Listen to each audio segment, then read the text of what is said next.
sweet.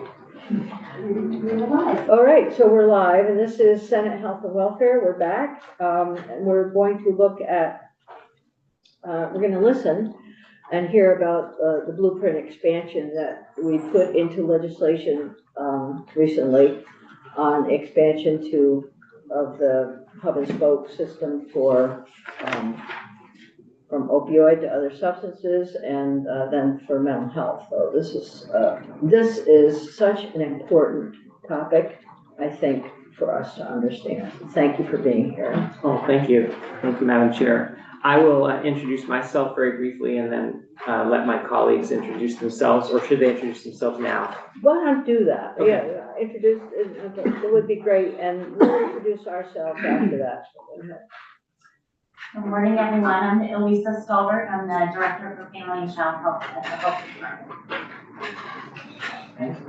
Good morning, everyone. I'm Addie Armstrong. I'm a PhD in math, and I come from, first I was a professor at University of Rhode Island, then Norwich University, and then I moved over to Dale last year, and now I work for the Agency of Human Services, Blueprint for Health, where I'm a data analyst.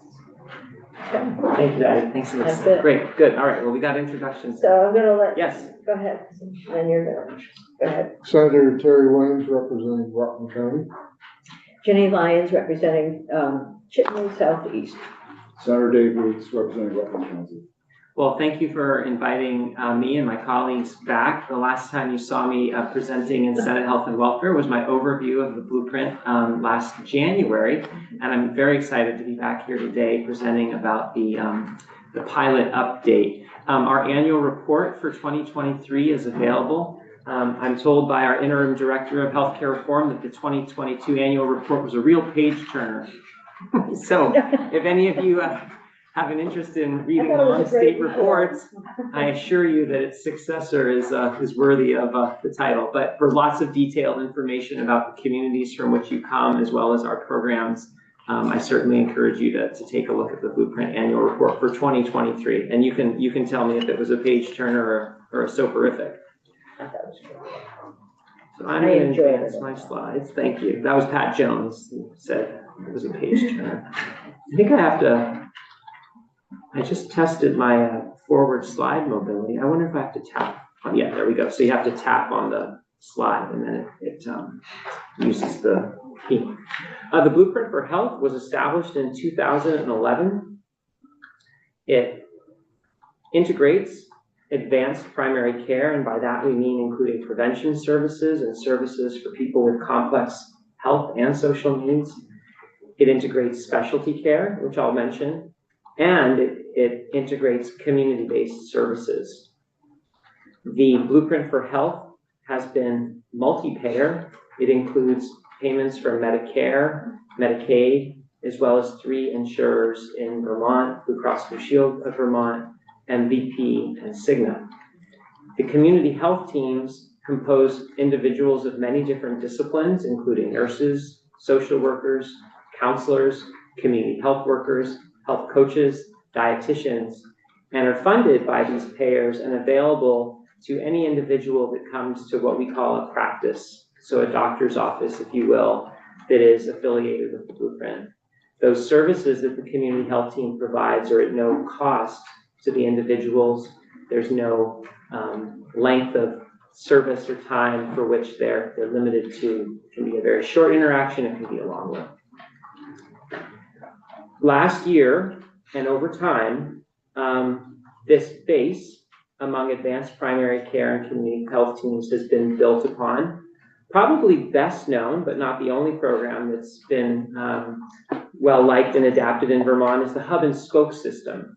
The hub and spoke system is now coming up, I think, a little over 10 years old, and is not only nationally known, but internationally known for its coordination between services for individuals with opioid use disorder, where they go to the doctor or nurse practitioner or physician's assistant, but also for specialty care for individuals who need more intensive therapy. And when I was in medical school, that would have been called a methadone clinic.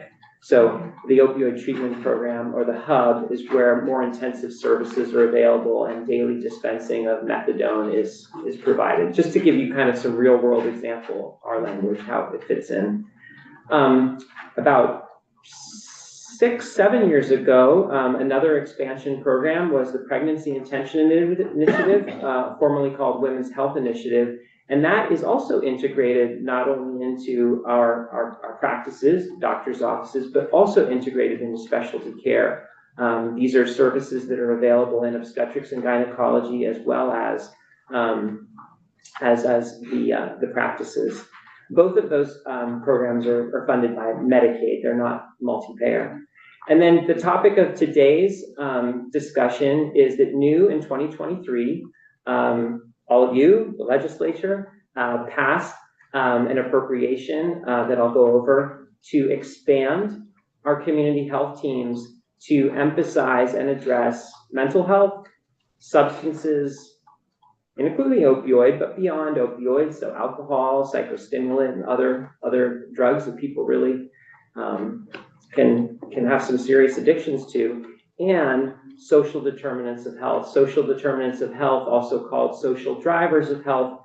These are things not limited to transportation, housing, their finances, all the aspects of one's life that we know are very linked to how long and how well you live. So the rationale, and I know I've jumped ahead a little bit, but that's my tendency with the slide deck, is that the blueprint had proven results. We know that annualized rate of growth in healthcare claims is 0.3% lower for blueprint attributed lives compared to non-blueprint attributed lives. And Dr. Armstrong has been instrumental this past 6-8 months in updating a lot of that utility and efficacy of blueprint practices that she will also touch on, and it's on in our annual report in more depth. And as you all have heard, and the numbers show, since 2019, the number of Vermonters with at least 2 outpatient mental health or substance use claims, so that's like the bill, and we can look into a record system that accumulates the bills, the claims, has increased by nearly 7%. And since 2019, the number of Vermonters with at least 1 claim for psychotherapy services has increased by 11%, and in 2022, over 20% of individuals for whom claims are submitted had some type of psychotherapy visit occurring. So the data from our claims databases, the stories that you all hear, the things that you read, our lives are very much affected by this.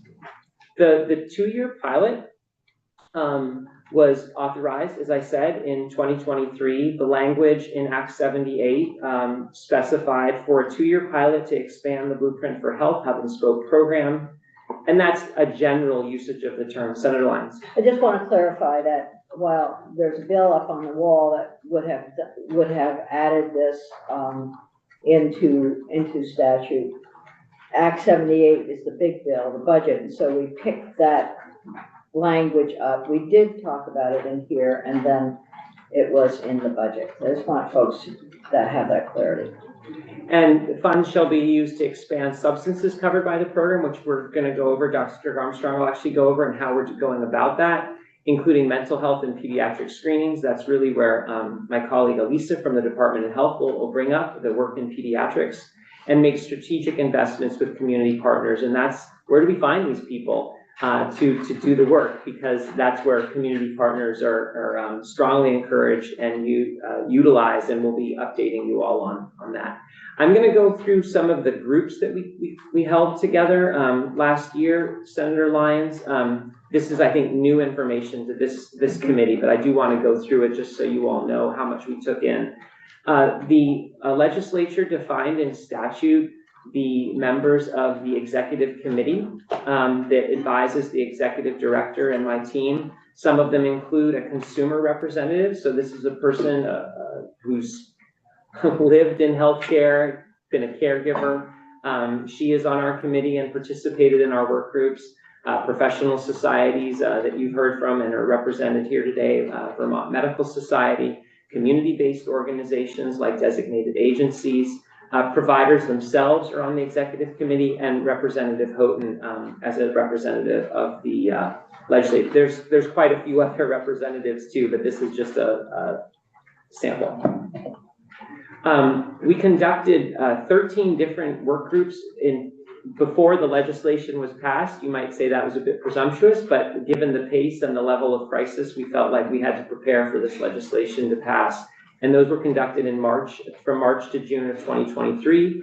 Program design really relates to what are we going to do, how are we going to do it, who's going to do it, and how do we know if it's working? How do we know if it's working really then cuts over into measurement and evaluation. How do we know at the 6-month point, the 12-month point, the 18-month point, what can we say back to you all to say, it's working here, it's not working there, it's working everywhere, it's not working at all, what are we going to measure, what are we going to evaluate? And then payment groups were represented as well. We also held question and answer sessions as soon as the legislation passed, so all of our stakeholder group work was very much put into place, and we had 75, 80, and 61 attendees. These were open question and answer sessions. One was early in the morning, one was at lunch, and one was late in the afternoon or early evening, so we could accommodate different people's schedules. They were very well attended, and the questions that were asked certainly shaped some of the decisions we made for how the program rolled out and how some of the money was spent. The summary of what we were hearing was that community health teams improve efficiency, effectiveness, and resilience. They help with getting ahead of crises by asking about issues before they've become crises. That's really the value when it's done properly and when it's done well of asking about mental health and substance use disorders. I, as a clinician of many years who was practicing, I couldn't tell who had what just by meeting them, and was oftentimes flummoxed to find out things that I had missed. This is one of the values of developing a practice that institutes screening and asking questions that are sometimes difficult or avoided, or topics that are avoided with the primary care setting instead of waiting till a crisis has erupted. And recognizing and hearing about the high rates of depression, anxiety, mental health concerns, particularly among children and adolescents. We heard that just like you all have heard that. It's very much echoing through our hills and valleys. That is very much real and occurring and needing to be addressed. And challenges with specialty referrals, also something that you all have heard, read about, and seen. So how can we build on this efficacious program? How can we build on community health teams, and how can we measure it? Well, we really looked at providing funding for individuals. For those of you who don't know, a community health worker is a public health professional who comes from the community itself, has a link geographically, language, background-wise, to really be the liaison to bridge the gap that can occur between, I'm going to call it Western medicine, which is amazing and does great things, but which sometimes falls short when it finds connecting with someone who's outside the provider's background or how they might have exist in the community. And also, even if one is from the community, just putting MD on my badge or looking a certain way can make people not share things that they might share with someone who they recognize as a member of the team, but not in that power position the same way. So, and supporting people with use disorders beyond opioids, alcohol, psychostimulants, and doing that in primary care. I'm going to let Dr. Armstrong pick up here, Senator Lyons, if that's okay, and really go over some of the data that she's done and we've done together. Thank you so much, Dr. Story. So one of the things we wanted to do as we were approaching this pilot is not just talk to people and say, what do you want us to do? But we want to do things that work. We don't want to try something and find out, oh, that was wrong. So to do that, we also turned not just to the community, but to the data itself to find out what is working, what isn't working. Are we doing anything worth doing? So we pulled a data set that represented 4 fiscal years, and they ended 2019 to 2022. We were doing this in 23. Fiscal year hadn't ended yet, or I have more recent results. And individuals in this data set were categorized either as Blueprint attributed, so they went to a Blueprint practice for most of their primary care work, or non-Blueprint. They went to a non-Blueprint practice. Makes sense. And they were also classified into a mental health and substance use disorder category if they had at least 1 inpatient, so visit to a hospital, overnight stay kind of thing, or 2 outpatient claims for mental health and substance use needs. And those were from a giant list of diagnosis codes that I didn't memorize and don't want to share with you right now, but I can send it if you need it. And we took out a few of the diagnosis codes for things like dementia or developmental disabilities that really shouldn't be classified into that category. And so as we analyzed this, what did we learn? Well, we learned a number of things. The first thing we learned here, I'm gonna minimize this so that I can have my legends. Like my legends, there we go. The first thing we learned is that the proportion of individuals who have claims for mental health and substance use needs is actually higher in Blueprint practices than in non-Blueprint practices. And not only that, it's growing, and it's growing faster. So if we target expanding our community health teams, which serve Blueprint practices and their patients, we will target a place where these people are showing up. So that's really important. This difference is significant. It's not random. It turns out to mean something. So that's kind of nice to know. So is that held constant for the growth of Blueprint practices? Yes, yeah. So we had essentially no change. So we had one retire and one come on. So there's essentially no change over this time span. But yes, it's about constant. Other things that we learned from this analysis, when we looked at the costs, so you'll notice all these lines have swapped places here. The per member per year claims cost, so this is the claims up front, what they were billed for, includes patient shares, before copays, all that stuff, is cheaper at Blueprint. So every year, a person who is attributed to a Blueprint practice is spending about $2,500 less in medical claims. And that's the insurer's money and their money together. So we like that. We feel good about that, of course. The other thing, and this graph is a little bit different, this is the one on the right, the proportion of individuals who are in that mental health substance use category, who have claims for that, and visited the emergency department, is lower at Blueprint practices. And that, it's not much lower. You'll notice that graph axis is pretty close. But the reason I put it up there is it is lower in a statistically significant way. It's not random, it means something. This is most likely due to the fact that the Blueprint is there to support these practices. So all of that kind of boiled down to, well, at least what we're doing is working, and we like that, so doing more of it probably won't hurt. And the other question we wanted to ask is, who will we reach if we do more of it? And this graph, this pie chart, shows who are the patients who are being served by insurer type in community health teams. And these are reported from practices to the Blueprint program managers who then send the data out to us. This is our most recent quarter that I have complete data for, Q3 of 2023. And you'll see it's really pretty much equal across all the different types of groups. So Medicaid, about 30%, Medicare, about 30%. Commercial insurers, I have a caveat on that one. It's 26%, but that is only Blue Cross Blue Shield, Cigna, and MVP. So if somebody has commercial insurance through Humana, or maybe they work out of state and have another insurer, they would be in the other category. So about 30%. And then the other category also includes people who are, uninsured. They don't have insurance. They can't pay for these services with insurance, or some, non-Vermont Medicaid, somebody's coming across the border to visit one of our practices. So really, this drove home to us that if we expand our Blueprint work, we're not just reaching Medicaid patients, we're not just reaching old people, we're not just reaching kids, we're reaching everyone, all the Vermonters who need it, and that was really important. So combining all of these things with the feedback from our community really told us, what do you want to do? You want to take a three-pronged approach, you want to do more of these things.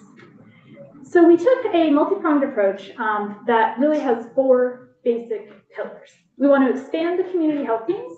The graph we just saw shows that will reach the Vermonters, and that will help us do that. And so we want to increase the availability of these screenings, brief interventions, navigation services, getting people where they need to go and how they need help. We want to extend the educational offerings that we currently have to include additional substances. That's a prime driver of this expansion, is don't just do opioids. People are using other things and they need help with that too. We want to enhance our quality improvement facilitation so that we integrate these new workflows and these new community health team members into our practices better, faster, more efficiently, in better ways. And we want to encourage hiring through our community partners and really network with the rest of the community that's trying to work to help Vermonters. Designated agencies, parent-child centers, all sorts of agencies. So those are the four pillars. I'm going to talk most about number one. I'll talk a little bit about numbers 2 and 3, but most I'm going to talk about number one because that's where we've spent the bulk of our time, is really expanding those community health teams. But first off, a little preview of what our education and training series is. We currently offer the CARE series that's going from September of 23 up through July of 24. And that has a ton of topics. In the additional document that we sent you, there's a giant list of all the webinars, and there's the link to them, and you're welcome to go. They're fun. We learn a lot. So that includes, other things, alcohol use, lethal substances of all types, overdose prevention, things of that nature that really kind of, not just opioids. The problem is not just opioids at this point.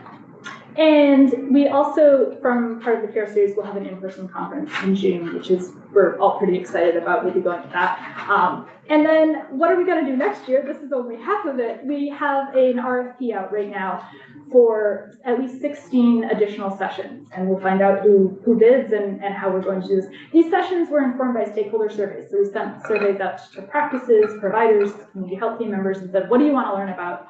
And took that back. And so some of the topics were the social drivers of health, social determinants of health, alcohol, substance use, de-escalation, what happens when you have somebody who's belligerent in your practice, how do you handle that? Things like that. So this is, we're pretty excited about this. We can't wait to see who bids and what we get. We're excited about our training. But onto that community health team expansion pilot. So the pilot that we're after is targeting expanding these community health teams by directly funding additional staff, more hands-on, more people to do the work, because that is often the problem is we have the need and there's no one to do the work. And so we want to provide more of the services that Dr. Sorian was mentioning earlier.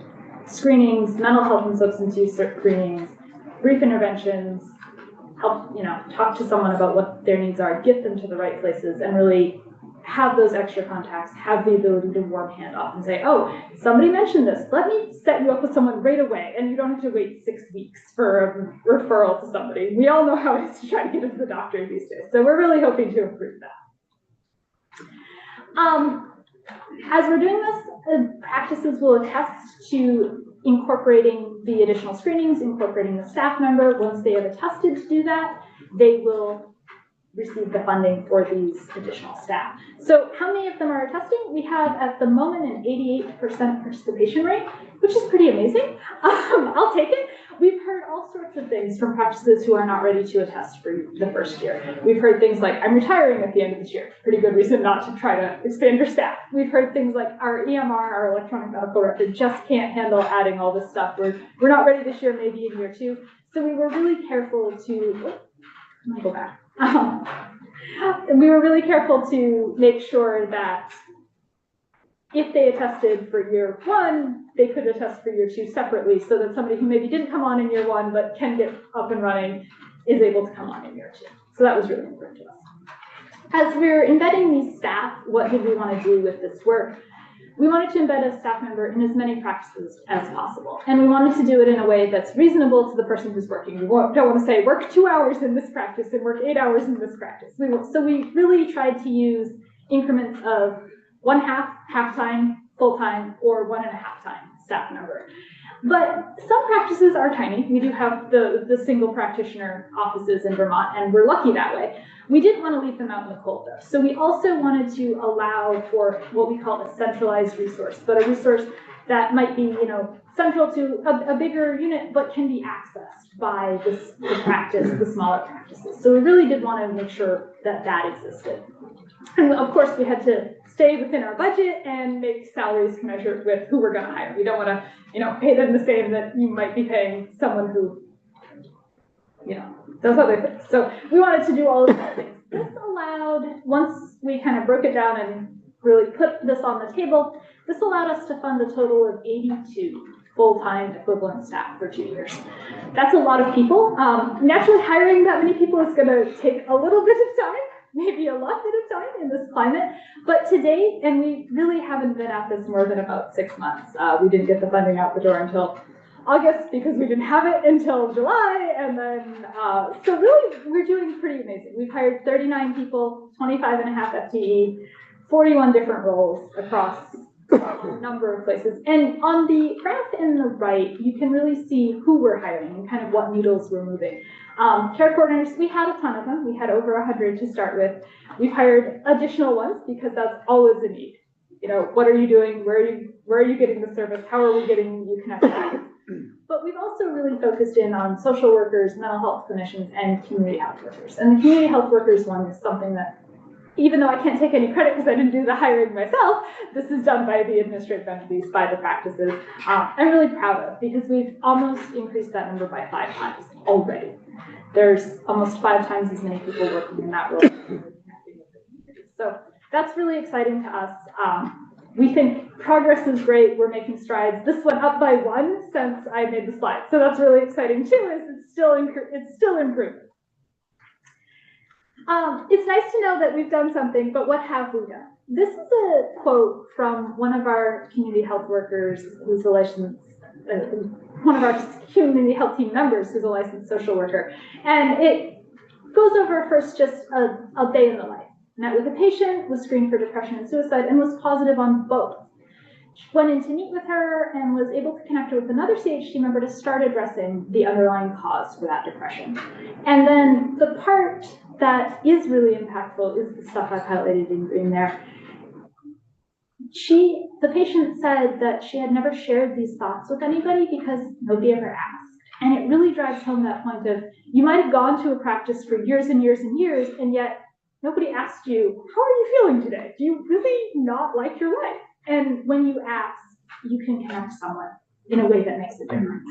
And that's just so important. And having that quote come in while we were preparing for this was like, this is what we want to hear.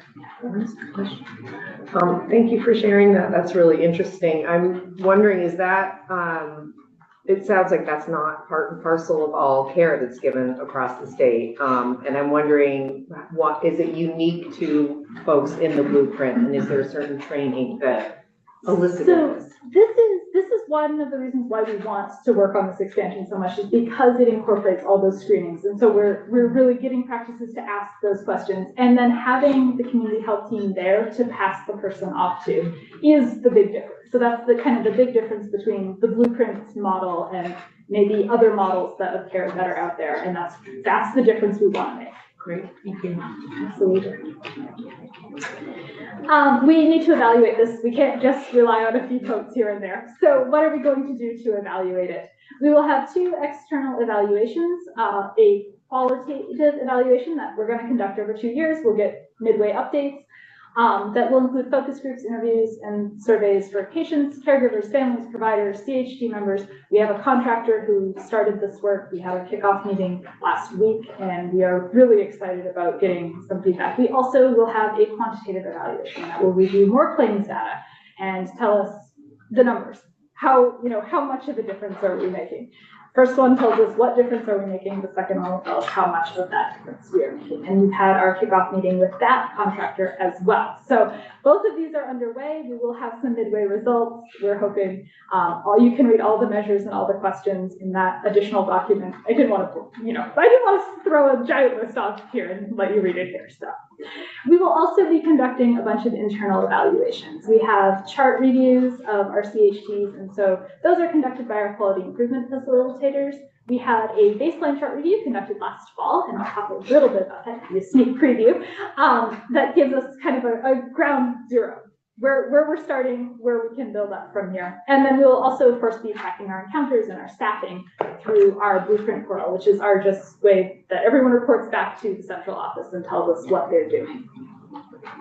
So sneak preview of this chart evaluation. When we did this, we conducted it from July to September of 2023, and they sampled 5 charts. And so a chart is a patient's chart from each community health team. So the community health team is, who did you see? Our social workers, our mental health counselors, all the members of that. And that resulted in over 520 usable entries, which is a lot of usable entries for a short period of time. We only have about 131 practices, and so 5 of each of those worked out. Not all of them were participating in the expansion anyway. We didn't get the ones who weren't participating. 71% of the CHT patients had at least one positive screening result. So that tells us really is working. If they get a positive screening, they are getting referred to the CHT. They are having that contact. They're getting those hands-on. The average number of encounters per patient is 3. Some of them have 1, some of them have 2. We had a few who had a lot, but on average, it's about 3. They visit a few times, they make the connections they need to make, they get referred to a therapist or a dietitian or wherever they need to go, and then we get to resolve it. So that's really helpful. And then the reasons for involvement are varied. These percents, please don't add them. They won't add to 100. People can have many reasons for visiting a community health team worker. But these are just some of the reasons that showed up. Mental health concerns is a big one. Existing or new, if you add the top and the bottom, you get lots of people with lots of different mental health concerns. And that's what we expect given the environment. And that's what we're there to address. Medical concerns, chronic, complex, somebody has diabetes, they just got out of the hospital, all sorts of things. That's a big one. And so is care coordination. It's kind of goes along with the medical concern. And then mental health concerns, I mentioned those. Financial concerns is the other big one. And this is one of our real social determinants of health. This is one of those social drivers of health that we're kind of starting to skirt around and say, okay, we're seeing this coming up as we screen. What are some screenings we'll put in place to really help detect this? All right. And so how many people are we seeing? This is another fun one. I like this chart. The pale blue bars on this chart before Q2 of 23 are before we started the expansion, and the dark blue are after, and one of them is dashed, and I'll say why in just a second. You can see that things are increasing. We used to be hovering around 15 to 20,000 patients per quarter community health teams, and now we're up to 22,000. The why is one dashed? We don't have all the data yet. That's that. I said not everybody's reported for Q4 earlier. That's why I don't have all the data yet. I'm still missing 2 of my health service areas in the state. So I think it's going to be about another 800 patients based on previous years, but given the uptick, it might be way more. So we'll see as those come in. I'll hopefully have an updated chart for you later. At this point, I will turn it over to Director Stolberg to tell you a little bit more about the Dulce expansion. The musical chairs. Okay, awesome. Well, I'm really excited to talk to you today about Dulce. So if you remember, as part of the community health team expansion, it was also coupled with an innovative program that we run at the department called Dulce. Dulce stands for Developmental Understanding and Legal Collaboration for Everyone. It's an evidence-based approach out of the Center for the Study of Social Policy, and we've been implementing Dulce for 6 or 7 years in Vermont, and we're probably one of the things we're most proud of in our work in the last number of years. And what Dulce does, it's based in pediatric practice. It's a universal approach for families with infants 0 to 6 months, and a family specialist works with every single family in that practice. What's especially unique in Vermont is that the family specialist is an employee of the local parent-child center. So it's this beautiful merging of the healthcare system and our very strong early childhood system in Vermont. And instead of recreating systems in the healthcare system, it's actually bringing these 2 things together. And it's this team approach that you can see on the slide. So the family's at the center, and they are supported by the family specialist, who's akin to a community health worker, or in some cases, a social worker. And the healthcare provider, so the child's pediatrician or nurse practitioner. There's also part of the team, there's a mental health representative who's supporting not directly patient care, but is sort of supporting the team. And there's also a legal partner. And so that legal partner, it's a well-worn approach, the medical legal partnership. So the legal partner is reviewing sort of all of the cases and helping to identify early where there might be legal concerns. There could be eviction issues, there could be child custody issues that are that either now or may in the future contribute to the challenges that a family may face. And so, as I said, it's a universal approach. and it really works sort of in a family strengths model. And so we're thinking about, again, the family as the center and the family as the most knowledgeable human about that child and that family, and that the providers and the family specialists are coming along to support that family, not necessarily telling the family how to do things, but really coming to scaffold that experience for families with very young new babies. So again, there's a focus on the parent-child relationship, on parenting skills, and as was just discussed, we're screening every family for social determinants of health. What's unique about Dulce is that that's done in the context of a trusted relationship. And so the parent specialist is sort of working with the family to ask those questions and build that relationship. And so we have learned through extensive studying of this that in the context of a relationship, families are much more willing to share the experiences that they're going through. Really exciting. The family is also screened as sort of akin to this work for substance use, which is unique to Vermont. Other states are not doing that, as well as perinatal mental health. And so the health of the family, not necessarily of the kiddo. And there's home visiting included in this?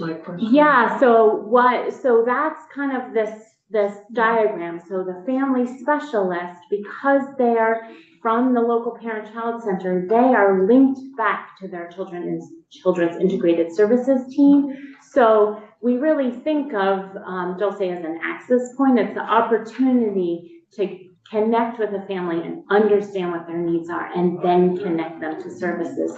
So if a family is interested or identified as needing additional services such as home visiting, then they bring that back to that CIS team, and they're then referred to home visiting. So it's a closed loop integrated system. I'm not going to read everything on this slide, but this is really just why Dulce is so awesome. So Dulce is really does a lot to control costs. Again, it's that integrated system, more complete and efficient referrals, better outcomes. National research on this, on the intervention, has shown lower emergency room use, increases the use of preventive services, all of that amazing stuff. It really is innovative, and it's having incredible outcomes, and joint decision making is happening. As I said, all families are screened. One of the things that we don't talk about enough, but is really demonstrated through Dulce, is that the impact that this is having on the life of healthcare professionals is dramatic. So there's data to support that it's decreasing burnout among healthcare providers, because they have this additional support that's working directly with the family. They're helping to bolster both the family, but also the entire practice.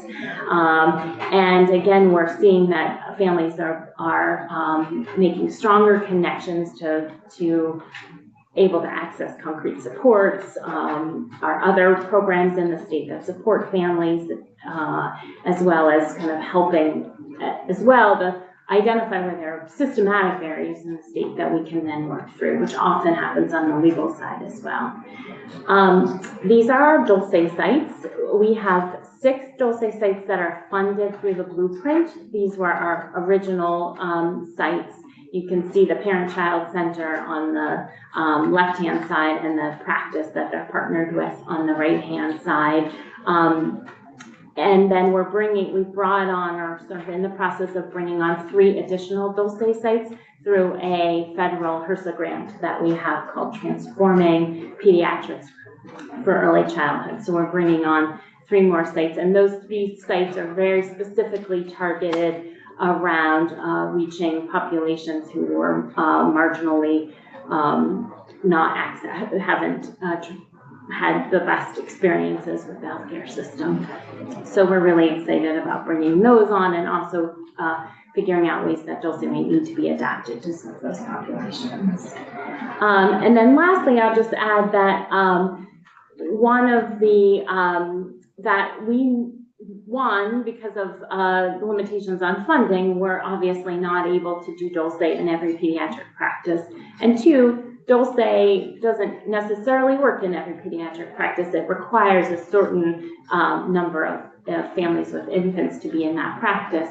And it serves a limited population. So one of the things that we have been doing over the last 6-9 months is partnering with the Blueprint team to think about what do we really want for pediatric practice across Vermont, so that we're impacting and influencing how pediatric practice is delivered across the state in every practice, no matter what your size is. And so what we want to do is infuse those important principles of Dulce into practice for all kids 0 to 21 in all families. Can I ask a quick question? Do you work with any doulas? That's a great question. So, I didn't hear the question. Do they work with any doulas? Oh, thank you. yeah, so Knew that would be. we not necessarily yet specifically through Dulce, but one of the things we had a different grant that just ended, unfortunately, that supported the Washington County Mental Health Dual Project, and we're very sad that federal funding ended, but we are applying for a new federal grant and trying to think about how the doula work can be built into that. But one of the things that we know about is that we have incredible work in this, particularly in the perinatal space that's happening in Vermont. We have really strong home visiting. We have some really amazing pockets of doula work. We have Dulce. We have other sort of disjointed kind of pieces. And so what we really want to do is be able to bring that all together. This grant would allow us to pull together a maternal health task force and really figure out how all of these pieces are working together as opposed to potentially in this disjointed way that happens. So it's a continuation of 2015, 2016, when a group of us went to the Aspen Institute and we discussed how to implement home visiting and early child care. And then we came home with our ideas, and lo and behold, Dulce came out.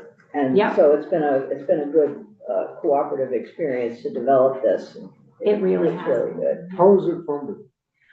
Well, so Dulce, the family specialist is funded through this community health team expansion dollars, as well as the legal partner and some of the training. We're backfilling a little bit of the program through this federal HRSA grant, and then the HRSA grant is funding 3 additional studies. We have a parent-child center in Rock, Mm-hmm. but they're not on Not yet. Good. We would love to bring all of them That's your in. job. Well, we've been down and talked to them a couple times. And we have another invitation to go look at the progress, but they're pretty much doing everything on their own. Mm-hmm. So One of the things that we hope to do through this expansion is to really structure partnerships between local parent-child centers and the pediatric practices and that could be everything from someone coming to a team meeting once a week to just kind of run the list of families and say, here's how we could support the family through the parent-child center and the early childhood system. In some cases, they might even use their expansion dollars to fund a parent-child center employee to work at some FTE to come and actually work directly with families. So we hope through this expansion to really cement those relationships, as well as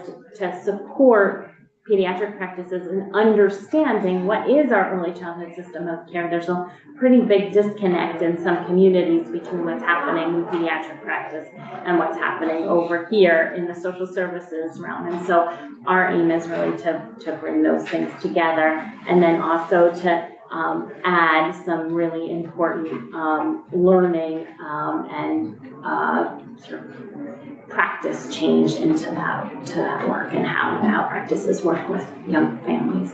Thank you. Thank you, ma'am. Who qualifies for the program? Everyone, it's a universal, and we have something like a 97 or 98% uptake in the program.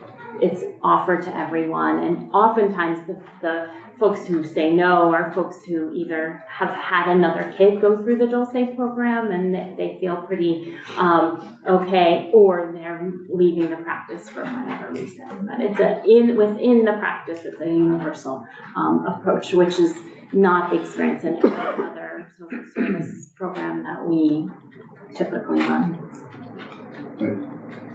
Other questions? It's been great. So I will have a question. I'm glad that you were going through some, not you in particular, but the group. You know, it's just a great group presentation, and I really appreciate the work that you're doing. Blueprint is, well, it's important. Is that okay to leave it like that, or should I just leave it? You're fine. Okay. Yeah, you're good. Just to say that the outcomes, the quality outcomes are going to be so critical to any ongoing funding or continued needs that we see.